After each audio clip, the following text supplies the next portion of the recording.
di hari-hari ini seluruh dunia merayakan Natal ya. Maka tema pada bulan Desember ini adalah tema tentang Natal. Yang pertama saya membawakan bahwa Natal adalah sebuah mukjizat, peristiwa mukjizat. Terus yang kedua kemarin yaitu saya membawakan bahwa Natal itu Tuhan menyertai kita yang terambil dalam Lukas 1 ayat 28. Dan pada hari ini kita akan bersama-sama belajar Natal terjadi karena ada kerendahan hati dan ketaatan ya. Jadi tema hari ini Natal adalah kerendahan hati dan ketaatan yang terambil di dalam Lukas 1 ayat 30. Kalau kemarin Tuhan menyertai, kita ambil dalam Lukas 1 ayat 28. Hari ini kita ambil dalam Lukas 1 sampai 30. Kata malaikat itu kepadanya, "Jangan takut, hai Maria, sebab engkau beroleh kasih karunia di hadapan Allah." Saudara, kita harus berjaga-jaga ya, agar kita tetap beroleh kasih karunia di hadapan Allah. Kita tidak takut karena kita ini beroleh kasih karunia di hadapan Allah. Bagaimana respon Maria sehingga Maria mengalami perkara-perkara yang dahsyat dalam hidupnya. Dia bisa dipakai oleh Tuhan melahirkan Yesus Kristus. Sehingga ini menjadi contoh bagi kita supaya kita seperti Maria yang beroleh kasih karunia di mana Yesus lahir di dalam kehidupan kita. Yang pertama, kalau kita mau mendapatkan kasih karunia, yaitu kita harusnya mau mendengar akan suara Tuhan yang berbicara kepada kita. Yang kedua, kita harus mengimani suara Tuhan itu. Dan yang ketiga, kita menyimpan dalam hati dan berkata seperti Maria berkata, "Tuhan, aku ini hamba-Mu." Ini satu kerendahan hati. Apapun yang Tuhan nyatakan, apapun yang Tuhan sampaikan, aku percayai, aku imani, aku laksanakan. Maka ketika itu terjadi dalam kehidupan kita, kita beroleh kasih karunia Tuhan. Maria sangat menghargai, ya dia menerima kasih karunia Allah. Dia berkata, "Aku ini hamba Tuhan." Ada satu kerendahan hati. Dengar perkataan Allah, walaupun itu dia tidak mengerti. Dengar perkataan Allah yang tidak masuk akal. Dia tidak menolak. Dia menyerah pasrah. Dia menerima hal yang sulit dimengerti itu dengan resiko kehancuran hubungannya dengan Yusuf. Karena dia bisa diceraikan. Dikatakan, "Aku ini hamba Tuhan." Saudara, bagaimana Maria bisa dipakai oleh Tuhan jika dia berkata, "Aku ini hamba Tuhan." Saudara, dalam hidup ini, di hari-hari yang jahat ini, jangan sampai kita menjadi hamba dosa. Ya. Jangan kita bukan menjadi hamba dosa, kita bukan menjadi hamba uang, kita bukan menjadi hamba iri hati, kita tidak menjadi hamba hawa nafsu, bukan menjadi hamba dunia, bukan hamba dengki, bukan hamba amarah, tapi biarlah kita semua berkata, "Aku ini hamba Tuhan." Yang kedua, Maria mempunyai sikap yang percaya dan taat. Percaya pada perkataan Allah. Ini juga yang dilakukan oleh Abraham. Walaupun dia tidak mengerti, dia dengar suara Tuhan, dia imani, dia laksanakan. Bagaimana dia harus menyerahkan Ishak untuk sebagai persembahan di Bukit Muria. Walaupun dia tidak mengerti, tapi dia percaya dan taat. Ya, dikatakan Maria ini mempunyai sikap percaya dan taat. Percaya pada perkataan Allah, percaya pada janji firman Tuhan. Apapun yang terjadi, meskipun berat untuk taat pada firman, meskipun besar risikonya mengandung sebelum nikah, meskipun secara daging tidak enak, meskipun harus menanggung malu, ya. Tradisi Yahudi sangat ketat dan ekstrim. Tidak diperkenankan ada hubungan seks di luar nikah dengan alasan apapun. Saudara, risiko terbesar yaitu diceraikan oleh Yusuf. Tetapi dia berkata, terjadilah padaku menurut perkataanmu. Ternyata Tuhan itu tidak pernah mempermalukan orang yang bersandar kepada dia. Saudara, yang ketiga dikatakan, dia memuliakan Tuhan. Di tengah-tengah tekanan yang menekan hidupnya, di tengah-tengah ketidakmengertinya akan apa rencana Allah, dia dapat memuliakan Tuhan dan berkata, jiwaku memuliakan Tuhan dan hatiku bergembira karena dia. Saat kita dalam tekanan hidup, saudara, jangan kita bersungut-sungut, ya. Walaupun kita tidak mengerti mengapa dalam hidupku harus terjadi begini, tapi biarlah kita memuliakan Tuhan. Kita tetap memuji Dia, kita tetap mengucap syukur. Saudara, kita mendapatkan kasih karunia ketika Tuhan membawa kita kepada pengalaman-pengalaman yang luar biasa. Saudara, kadang-kadang kalau Tuhan membawa kita pada pengalaman-pengalaman yang luar biasa, tidak selamanya itu menyenangkan.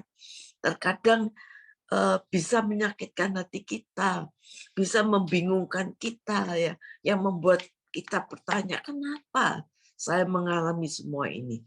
Tapi ketika Tuhan membawa kita pada pengalaman-pengalaman yang luar biasa, disitulah Tuhan mencurahkan kasih karunia-Nya dalam hidup kita.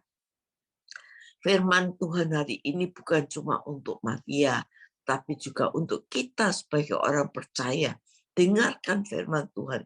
Jangan pernah takut, karena selama kita dipimpin oleh Tuhan, kita akan menyaksikan kemuliaan demi kemuliaan dan perkara-perkara yang dahsyat, yang luar biasa, yang Tuhan sediakan bagi kita.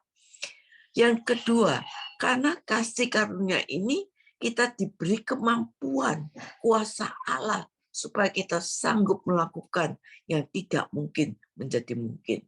Saudara, contohnya, waktu zaman Nuh hidup di zaman yang sudah rusak, hidup di zaman yang penuh kekerasan, kejahatan demi kejahatan yang begitu besar terjadi.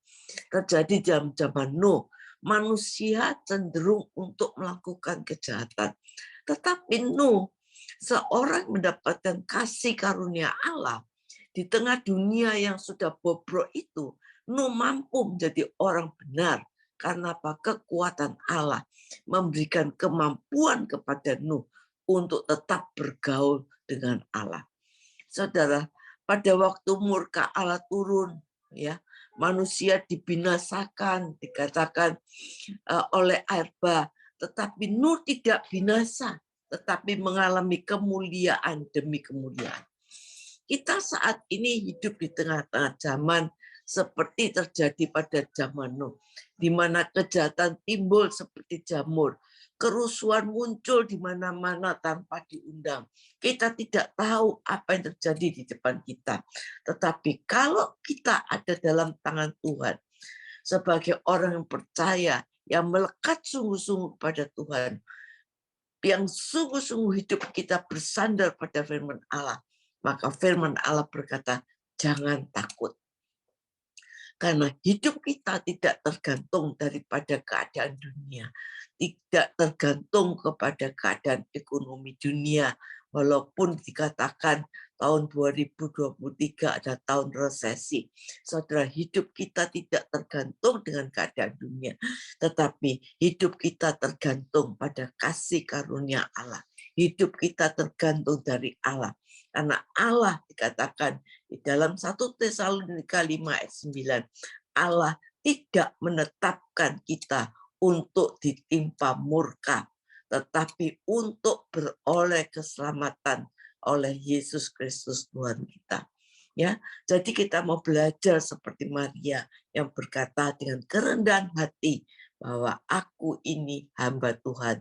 Saudara, kalau Yesus mau lahir di dalam kehidupan kita, biarlah kita seperti Maria yang berkata, aku ini hamba Tuhan, bukan hamba dosa, bukan hamba uang, bukan hamba murka, bukan hamba iri hati, tapi aku ini hamba Tuhan. Ada kerendahan hati. Yang kedua, ketaatan.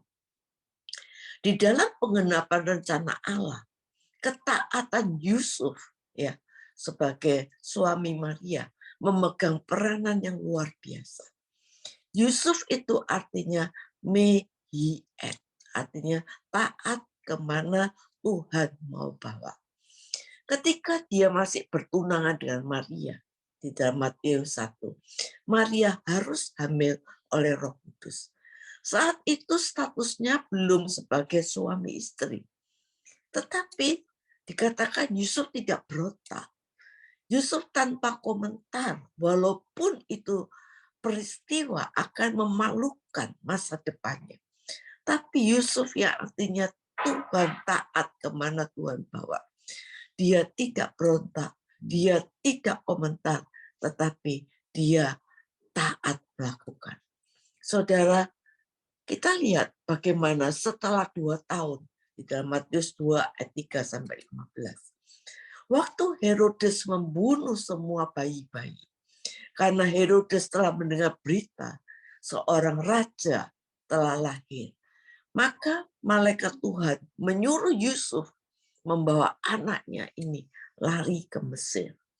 Saudara, ini bukan anaknya sendiri, ya. Seharusnya nggak pusing, ya, malah kebetulan bukan anak kandungnya, tapi digendongnya, saudara. Mesir ini gambaran dunia. Mau kerja apa saja bisa. Di Mesir dikatakan kerjaan Yusuf itu sudah mapan, saudara. Tetapi Alkitab mengatakan bahwa Yusuf harus kembali ke Nazaret supaya tergenapi nubuatan Nabi. Di Nazaret dikatakan Yusuf tidak ada kerjaan. Nazaret itu kota miskin, kota terbelakang, kota hina. Apa yang dilakukan Yusuf? Dia jadi tukang kayu orang Yahudi. Ya, pekerjaan yang sangat hina. Yusuf dimasukkan dalam kehidupan yang hina, ya, yang rendah dan memalukan. Kayu gelondongan itu digarap oleh Yusuf untuk membesarkan Yesus. Tetapi Yusuf taat kemana Tuhan mau bawa. Yang ketiga, ketika Yesus besar, semakin berhikmat, semakin berkuasa, semakin berkenan di hadapan Allah dan manusia, melakukan banyak mukjizat. Nama Yusuf, suami Maria, tidak pernah ditulis lagi. Nama Yusuf, suami Maria, tidak pernah disebut lagi. Nama Yusuf, suami Maria, dikatakan dihapus total. Nama Yusuf suami Maria tidak kelihatan lagi. Nama Yusuf yang tulus hati amblas tidak ada lagi. Walaupun anaknya juru selamat. Tetapi satu hari kita akan bertemu kembali dan saya percaya nama Yusuf tertulis di sana. Mahkota Allah yang cemerlang menyertainya. Pangkat yang tinggi, kemuliaan yang besar, Allah berikan kepadanya. Peristiwa Natal dalam hidup kita, Yesus lahir melalui ketaatan kita. Mungkin kita dihina, mungkin kita dicerca. Serahkan pada Tuhan, kemana Tuhan mau bawa hidup kita.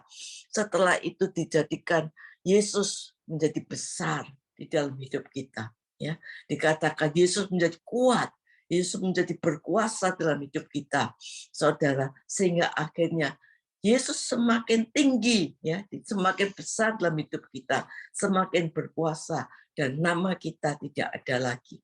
Sehingga Galatia 2:20 berkata, hidupku bukan aku lagi, tapi Kristus yang hidup di dalam diriku. Saudara, nama kita jangan kelihatan lagi, dihapus total. Jangan bersuka cita Di dalam kekristenanmu, kalau roh-roh itu takut kepadamu, tetapi bersukacitalah karena namamu ada terdaftar di surga. Mahkota Allah yang cemerlang diberikan kepada kita. Saudara, ketaatan mendatangkan berkat. Oleh karena itu, mari kita sambut Natal itu setiap hari untuk Yesus lahir dalam kehidupan kita. Kita harus sungguh-sungguh punya kerendahan hati. Aku ini hamba Tuhan, bukan hamba dosa, bukan hamba kemarahan, bukan hamba uang, bukan hamba dunia. Dan yang kedua, ayo kita taat kemana Tuhan mau bawa. Meskipun itu sulit, meskipun itu menyakitkan, meskipun itu nggak enak bagi daging kita. Tapi kalau kita mau taat, saya percaya ketaatan itu mendatangkan berkat. Amin.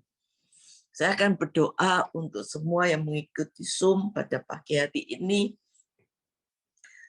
Kita percaya bahwa Yesus yang lahir dalam kehidupan kita, semakin hari biarlah dia semakin berkuasa, menguasai hidup kita, sehingga akhirnya kita tidak kelihatan lagi, sehingga kita bisa berkata, kalau kita hidup bukan karena aku hidup, tapi karena Kristus yang hidup di dalam aku.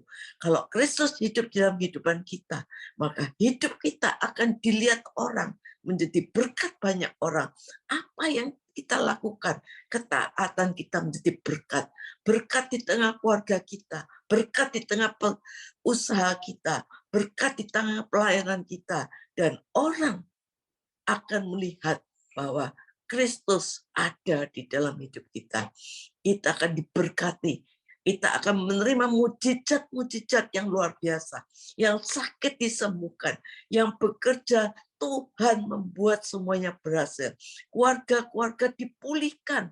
Ada kemerdekaan. Segala kuk, segala gandar, tongkat penindas yang menindas kita selama bertahun-tahun, Tuhan bebaskan di dalam nama Yesus. Sehingga kita akan menjadi orang-orang yang pemenang.